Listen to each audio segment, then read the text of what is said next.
Olá! O Séries da TV esteve à conversa com o realizador e produtor executivo de Brasil Imperial, o Alexandre Machafer, assim como parte do elenco.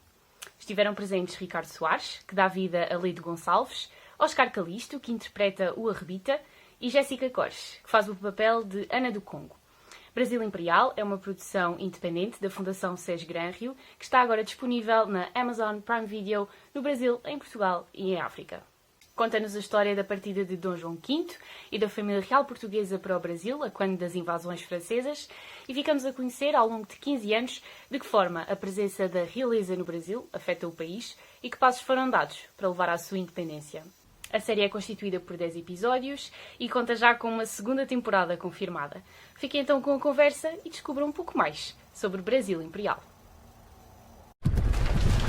Vamos, homem! É meu dever fazer com que Vossa Alteza e a princesa Carlota Joaquina fiquem livres desse lacaio de Napoleão. Tenho uma decisão a tomar e não posso errar.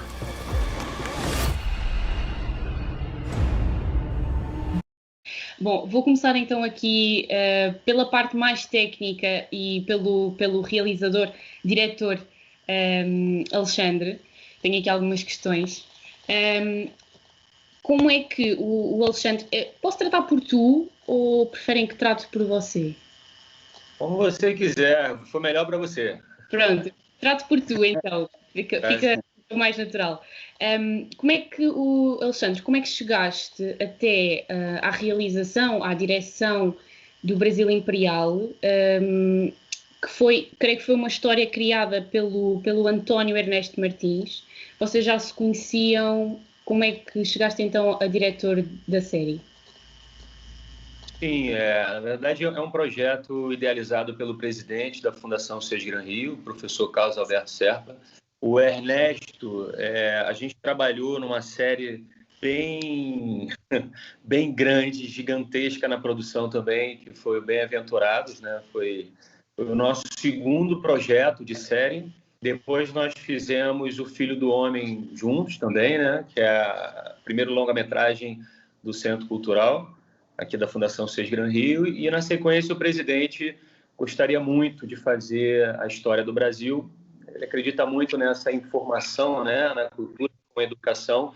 E era um projeto que também o objetivo era chegar nas escolas e, enfim, fazer com que esse conhecimento se tornasse mais conhecido, né? Enfim, e que a gente pudesse contar com a nossa versão, né? Da nossa maneira. E a gente conversou com o Ernesto e aí ele desenvolveu também o roteiro. A gente foi discutindo durante o processo, o Ricardo também estava envolvido, e a gente foi conversando e desenvolvendo.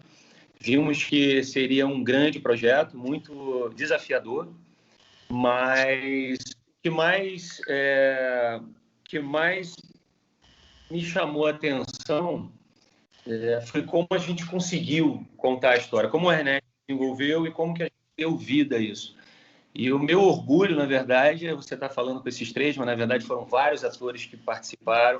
Foi um elenco maravilhoso. Essa série tem essa força porque essas pessoazinhas que você vai conversar daqui a pouco trouxeram com tanta veracidade, tanta verdade, esses personagens que, enfim, o Ernesto desenvolveu e eu consegui, juntamente com esses talentos aí da vida, né? Então, a gente teve realmente muitos desafios, muito mesmo. A produção é grande, mas foi feito com muito carinho, muita dedicação e muito profissionalismo. Estás a dizer que houve muitos desafios, o elenco era muito extenso, vai muito além dos três que estão aqui. Creio que é uma produção independente, ou seja, isso normalmente traduz-se num financiamento mais reduzido, menos dinheiro disponível para trazer tudo isto à vida. E além do elenco, além de ser uma série histórica, e tudo o que isso envolve, cenários, as caracterizações, o guarda-roupa, enfim, juntando a isto o pouco dinheiro disponível para fazer acontecer, como é que foi lidar com toda esta logística? Ter que fazer muito com pouco. Beatriz, a gente já tem um histórico como você mesma falou, de ser produções independentes, a gente não depende do governo, a gente não tem lei de incentivo nenhuma. É uma iniciativa da Fundação Sesc Gran Rio, então eu tenho um orçamento realmente muito reduzido, mas eu volto a falar, assim, eu conto com profissionais que acabam entrando no projeto porque acreditam, porque é independente, e a gente realmente teve que, assim, cortar muita coisa, pensando na produção não só de arte, mas de figurino, enfim, de todas as outras coisas que nós tivemos, até a pós-produção. Tudo é muito caro no cinema, né? E a gente tem ali um material de 7 horas e alguma coisa, muita coisa, em torno de 4 longas, quase 5 longas-metragens. Mas a equipe, o figurinista, a direção de arte, todo mundo reduziu o seu cachê, todo mundo teve que criar. Quando a gente não tem dinheiro, a gente trabalha com a criação, né? A gente tem ideias, e eu também fui o produtor da série e produtor executivo, então eu, como diretor, eu não posso falar, olha, essa cena vai ter 3 carruagens, vai ter 10 cavalos, vai ter 50 pessoas em cena. Não dá. Então, vamos trabalhar com um ângulo que favoreça e que a gente possa ter essa sensação. Vamos diminuir figuração, enfim. Esse figurino vai voltar, vai trocar a calça e vamos adaptar. Então, foi um desafio enorme, mas com a ajuda dessa equipe maravilhosa, a gente conseguiu realizar. E missão dada para a gente aqui, de fato, a missão cumprida. A gente tem que fazer, não tem jeito, tem que entregar, né? Foi talvez por esse fator de um cachê reduzido, aliado a uma escolha artística, que todo o elenco da série é brasileiro e mesmo nas personagens que são historicamente portuguesas, são atores brasileiros que dão vida a essas personagens. Passou por aí? Sim, total. E também a gente não teria tempo. Olha que sotaque maravilhoso o seu. Como é que eu vou botar todo mundo para poder fazer isso em muito pouco tempo? Porque a partir do momento que eu tive a aprovação do roteiro, eu discuti muito com o Ricardo e também conversei com o elenco e falei, gente, não vamos fazer o sotaque, mas não por ter qualquer questão, enfim, muito longe de ser isso. A gente respeita muito a história portuguesa, mas é porque eu fiquei com muito medo de não ter essa veracidade, de você falar assim, mas o sotaque não chegou na gente, porque não tem essa verdade. Então, eu resolvi assumir de fato, né? Vamos fazer tudo em português nosso, né? E, enfim, com todo respeito à história, mas vamos encarar esse desafio dessa forma, né? E eu acho que funcionou, assim. Eu acho que deu muito certo.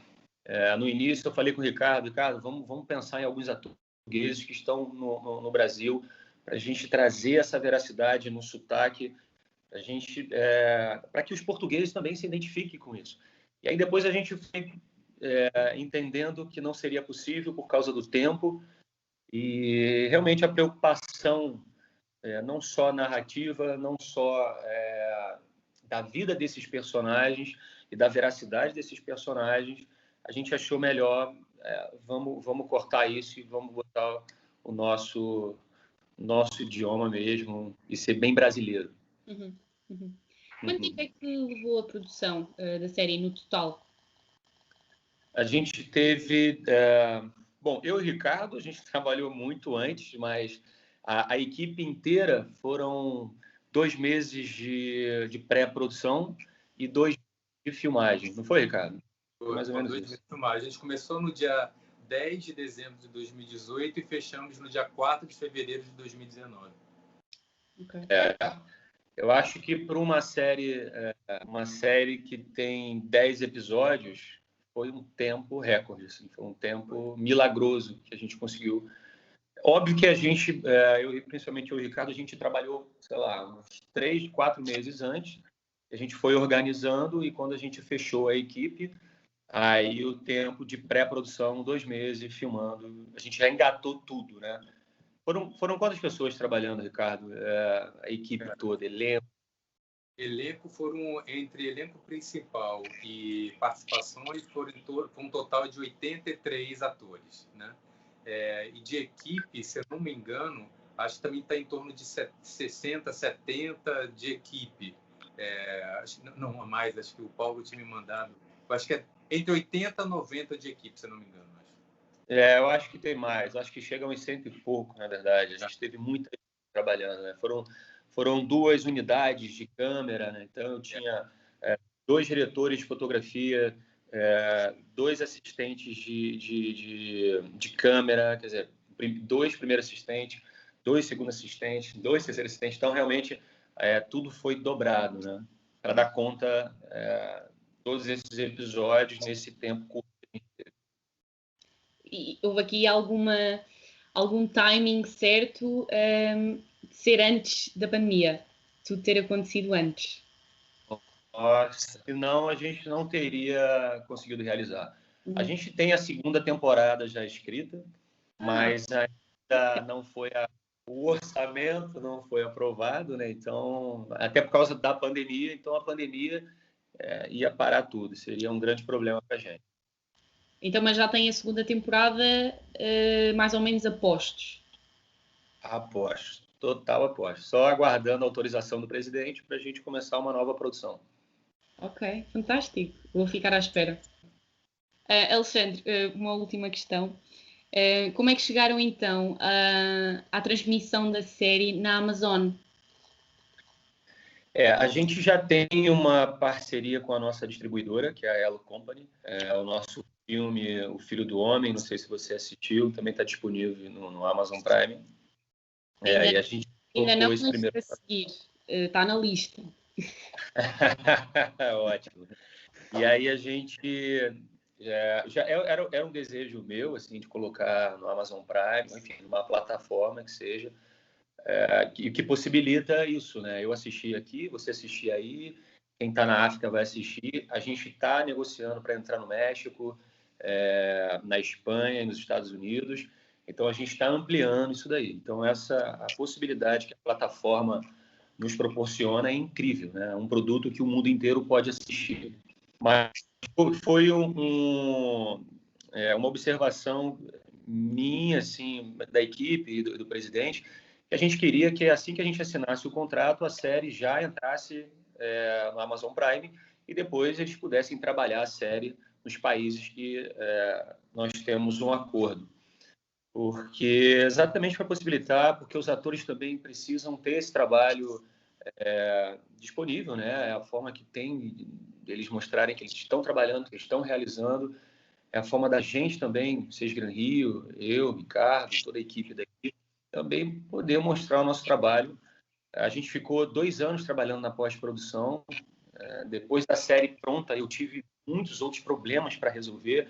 E aí veio a pandemia, eu tive que gravar todos eles que estão aqui, além de outros, pelo iPhone. A gente teve que gravar, dublar algumas falas e estava fazendo cortes. Então, isso demandou muito tempo e eu já estava ficando muito agoniado, uma cobrança interna e também uma ansiedade dos atores de falar, preciso ver esse trabalho pronto, né? Então, assim que a gente assinou e assim que eu consegui finalizar com a equipe de pós-produção, a primeira coisa que eu coloquei no contrato foi: vamos assinar 2 meses para poder a série entrar no Amazon Prime. Enfim, e agora eles estão trabalhando em outros países, mas eu queria muito que a série já entrasse e ficasse disponível. Obrigada, Alexandre. Vou passar agora então aqui ao Ricardo, à Jéssica e ao Oscar. Claro, por favor. Portanto, a personagem do Ricardo, o Joaquim, é uma personagem verídica, que existiu mesmo.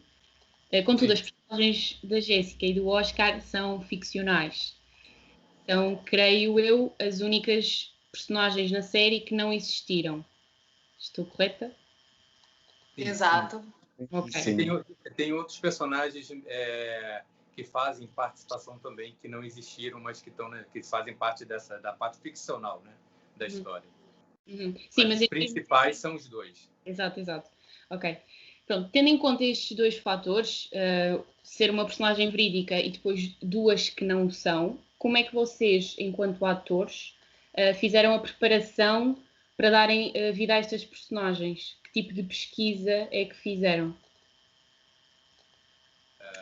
O Ricardo talvez queira começar. Bom, eu acho que é sempre um desafio, né, de qualquer forma, trazer verdade para um personagem, né, seja ele o fictício ou um personagem, uma pessoa que existiu, né. No caso do Ledo, para mim foi bem desafiador, até porque embora no roteiro a gente tem aspectos da vida dele que são, na verdade, ficcionais, que são tratadas na série, né? O envolvimento dele no momento em que ele faz uma espécie de golpe lá ao imperador, que vai tentar contra a vida do imperador, é uma parte ficcional da história, mas a parte verídica da vida do Ledo, ela ainda é muito obscura, no sentido de que o Ledo teve uma trajetória de vida que ela não foi muito abordada na história brasileira. Ele sempre foi um pouco à margem, sempre colocado à margem.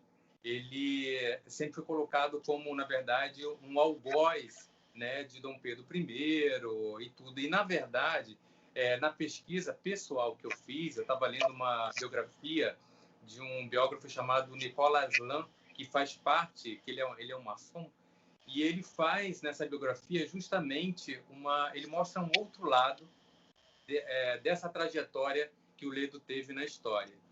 E ali para mim foi importante porque você encontra um homem muito decidido, né, em lutar por um ideal que ele acredita que seja a favor do bem comum, não a favor de uma classe específica, mas a todos, né? E isso me trouxe assim uma responsabilidade, né, assim, de você colocar naquelas palavras do roteiro, na história que está sendo contada ali naquele roteiro, trazer esse ímpeto desse cara que durante a vida, que doou a vida dele em prol de uma ideologia que ele acreditava ser a melhor forma de política, né, social, que abarcasse toda a sociedade e não só uma classe. Então, acho que foi um desafio, assim, na verdade, a minha preocupação com o Ledo era buscar sempre esse aspecto reto que ele teve durante a trajetória de vida dele, né? E é um personagem que, para mim, ele é muito curioso, porque ele termina a vida dele queimando os livros que escreveu, documentos, né, que retratassem esse momento político e social dele. Então, acho que é um cara que ainda me gera muita curiosidade, assim, de ainda pesquisar muito sobre a vida dele. E claro que durante o processo de produção da série, foi importantíssimo o período de preparação que a gente teve com as duas preparadoras de elenco, a Joana Lebreiro, a Fernanda Martinez, todos os ensaios com o Alexandre, né?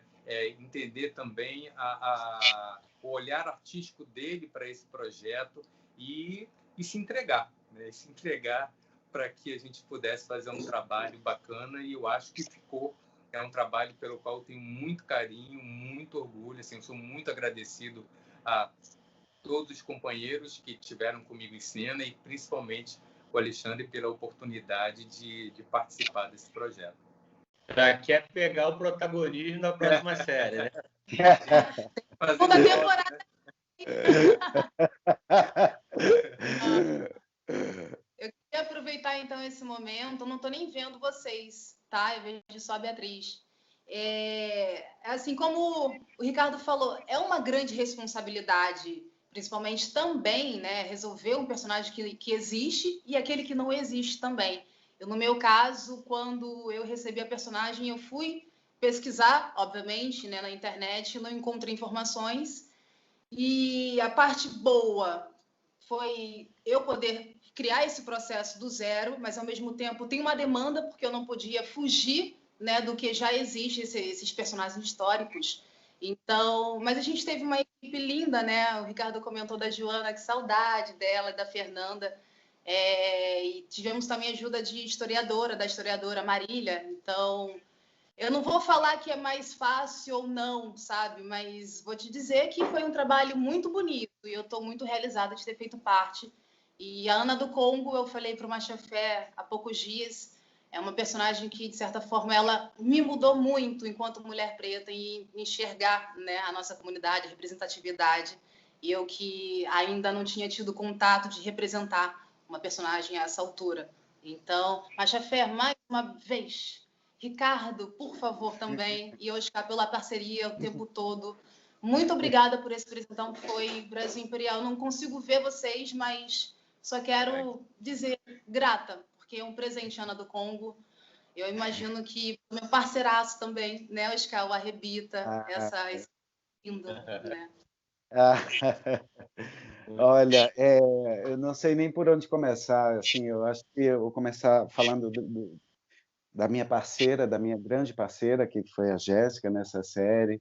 E eu sempre falo que não existe o Arrebita sem a Ana do Congo, né? Nós sedimentamos uma parceria muito incrível, né? Desde o primeiro momento, muito respeitosa e muito amistosa, e cheia de companheirismo, né? Então, foi um grande presente para mim, né? Eu sou muito grato ao Alexandre também pela oportunidade.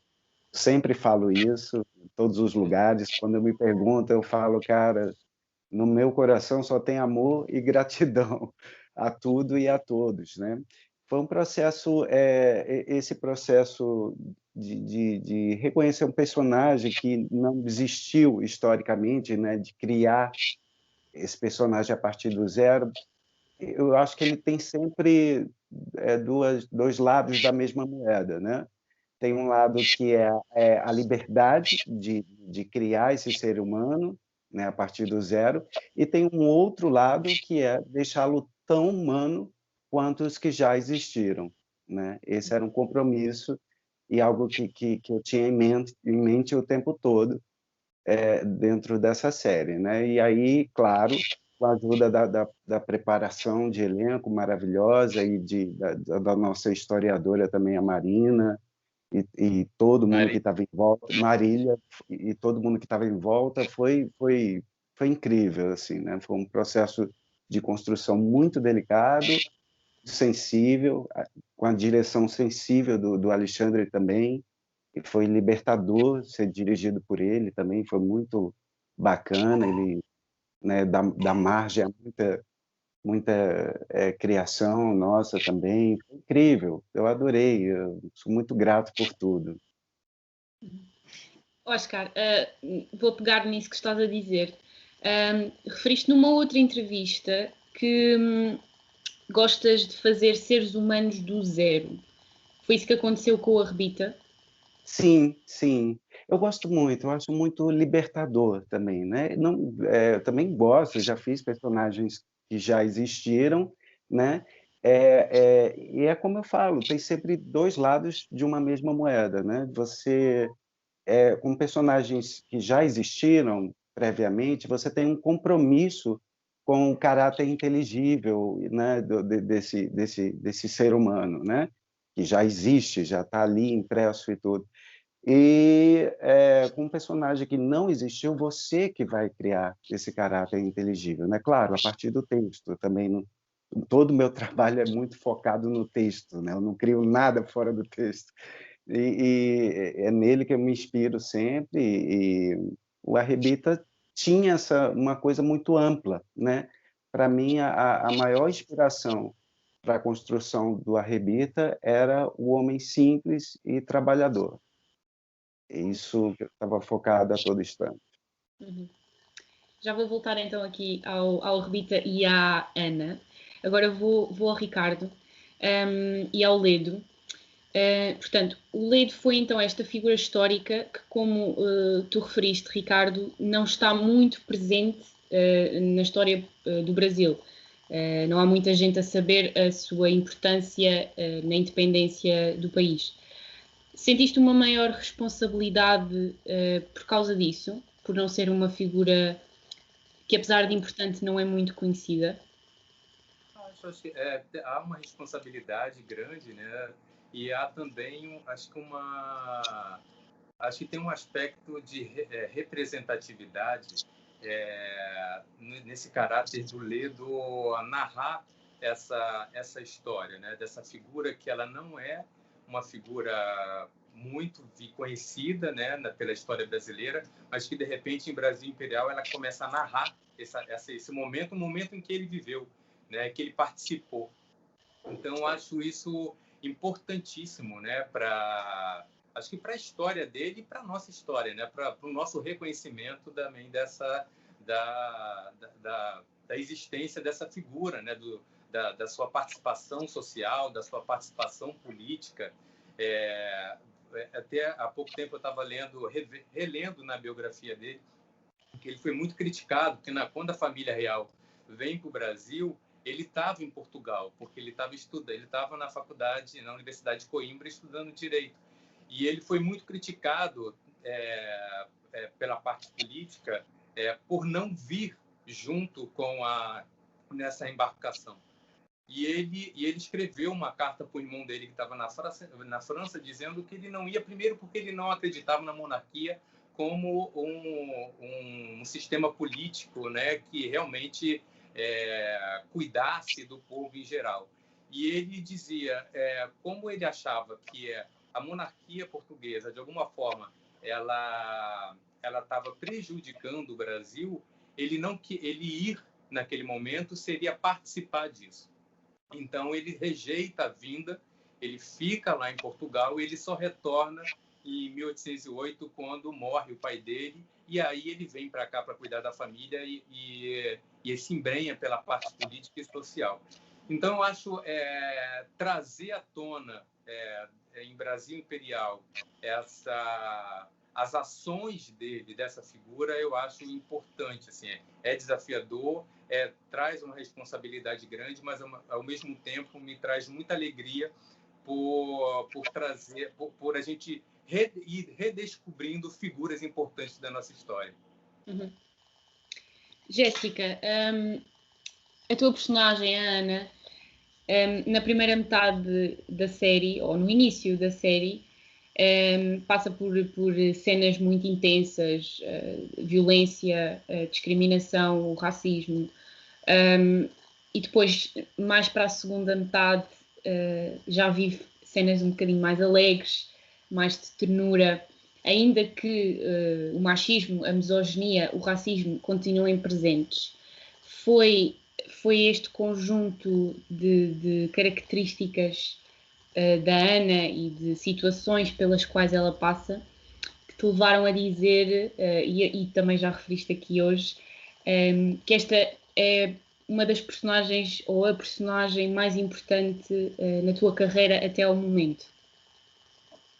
Olha, essa pergunta é um pouco difícil de responder, mas sendo muito sincera, eu vou dizer que nesse exato momento ela tá junto com uma outra personagem, sabe, que eu fiz recentemente, mas a Ana do Congo, ela traz uma importância, uma consciência até no meu trabalho. Eu até então já tinha feito outras escravas, mas não com destaque e uma importância também na história, né? Mas... Ai, Beatriz, é difícil de responder isso. A Ana do Congo é uma das preferidas, sim, fato. Uhum. Jéssica agora muito humilde, né? Então não quer falar. Ela já estreou, né, Jéssica, na Netflix agora, né? Ai, gente, então eu falei, é difícil essa pergunta para mim, porque eu tenho, Beatriz, um outro projeto, né, que se chama Cidade Invisível, e a gente falou agora sobre personagens que não existem também, né, que a gente pode criar do zero, que foi o nosso processo, né, o meu e do Oscar. E recentemente tive a oportunidade de fazer uma sereia, que aqui no Brasil a gente tem no folclore brasileiro a Yara, não sei se você conhece por um outro nome também, mas ela é conhecida como Mãe d'Água, Iemanjá, não sei. Mas, enfim, mas eu vou classificar a Ana do Congo, obviamente, porque ela passa a ressignificar muitas coisas que eu já passei pela vida, né? Mas, obviamente, eu nunca tive, graças a Deus, experiência de tomar uma chibatada, né? Não estamos mais nesses tempos, mas o racismo tá batendo em minha porta o dia todo, o tempo todo. Isso é óbvio. Então, não foi difícil criar um sentimento para Ana do Congo. Não foi, porque é a minha realidade. E aí eu venho defender uma outra personagem, que é essa sereia também. Mas são duas mulheres totalmente diferentes, mas com muita força. Mas, assim, a Ana do Congo, eu fico com ela. Ela é minha preferida, porque é um outro ar, é um outro estilo. Estamos falando também de uma série de época. Eu nunca tinha feito. É totalmente difícil você manter isso. As palavras também. Mas a Ana do Congo, eu fico com ela hoje. Eu fico um pouco dividida, mas assim, na balança a Ana pesa mais, obviamente, pela história, né? Jéssica e Oscar, as vossas personagens, no meio de toda a intriga política, quem é que lidera, quem é que não lidera, as vossas personagens são o lado mais emocional desta série, e são, na minha perspectiva, a representação do que há de mais simples no ser humano e daquilo que une o ser humano. O que é que para vocês representam as vossas personagens? E poderá haver aqui alguma comparação a ser feita com a atualidade e alguma lição a tirar da história da Ana e do Arrebita?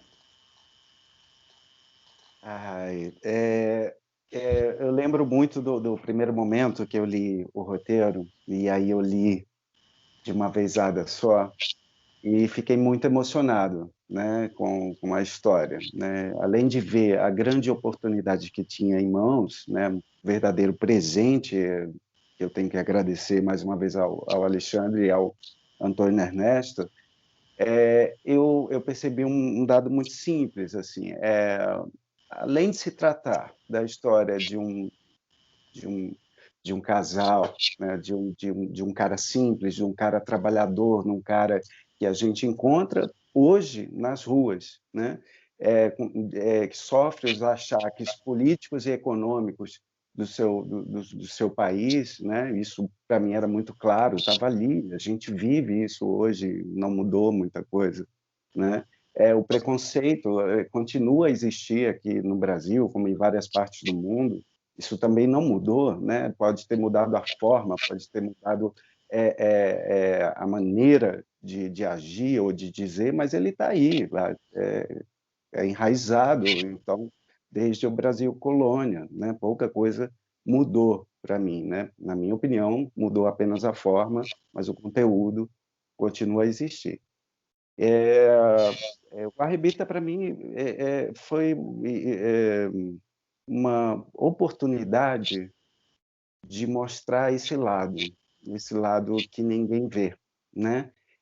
Todas as vezes que se tratou do Brasil colônia, a gente sempre soube do lado das grandes figuras históricas que sempre existiram, que a gente já ouviu também contar de outra forma, mas essa, eu acho, deve ser a primeira vez que a gente também sabe o lado do povo, né? O lado de gente como a gente, de trabalhadores, de pessoas que estão aí na nossa sociedade sofrendo esses achaques políticos e econômicos que vêm de cima e que afetam diretamente a população. Esse lado emocional da história, e é aí que eu digo que não existiria o Arrebita sem a Ana do Congo, porque eu acho que cumpre essa função, né? Cumpre uma função importantíssima, que é falar do que mais nos falta, de amor, de compreensão, né? Dessa parceria incrível que eles têm como casal, né? Por mais que o Arrebita tenha ter um machismo ali, né? Mas esse lado doce dele, né? Tipo, para ele, eu acho a Ana do Congo uma mulher muito à frente do tempo, né? Ela é à frente do seu tempo, né? Demais. E o Arrebita não, ele ainda está ali naquele tempo, né? Onde o machismo ainda existia de forma natural, né? Eu acho que essa relação dele, falei numa entrevista uma vez, né, que ele amadurece muito a partir da relação com ela, né? São 15 anos da vida desse casal, né? Eles tinham que ir se modificando de alguma forma. Então, acho que a grande sacada desse casal na série é, de fato, essa via emocional que fala sobre amor verdadeiro e sobre simplicidade. Eu acho que essa é a grande lição que fica para todos nós, né? Da história deles dois. Exato. Eu vou fazer só um adendo. Concordo, são essas minhas palavras também, Oscar. E também acho que quando eu li foi a empatia, o primeiro nome que eu tenho. Oscar, eu acho que também a Ana não existe, não é nem achismo, é convicção total. A Ana não existe sem o Arrebita também, né? É o Arrebita que traz a Ana para conhecer a comunidade, a sociedade, né? Então é empatia para mim, sendo muito breve mesmo. Por fim, gostava que me dissessem, Ricardo, Jéssica e Oscar, o que é que há nas vossas personagens de vocês? O que é que vocês deram de vocês próprios às vossas personagens? Se deram... Poesia, eu bato o pé no chão, eu acho que durante o processo... A Ana é assim, a Jéssica é assim, dessa forma também.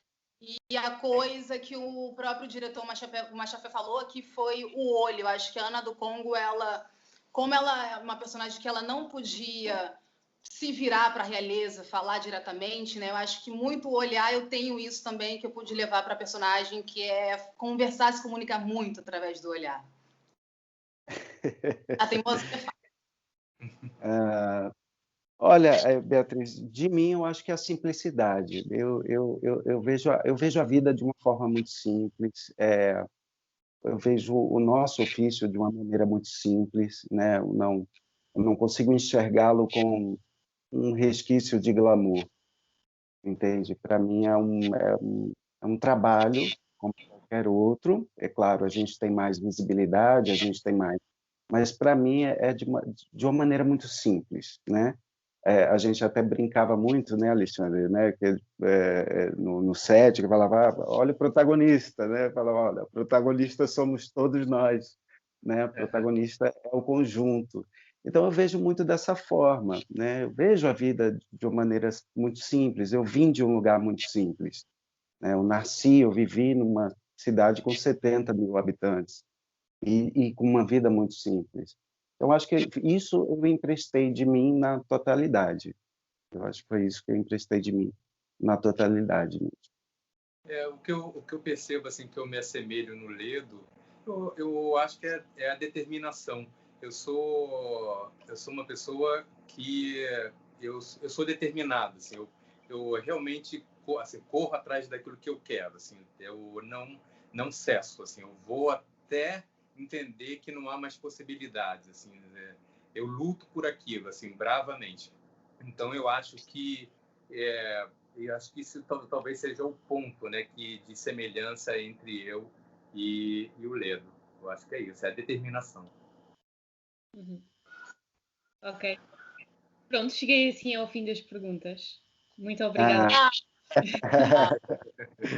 Que maravilha. Obrigada, mais uma vez pela vossa disponibilidade e por esta conversa tão boa. Gostei imenso de vos conhecer.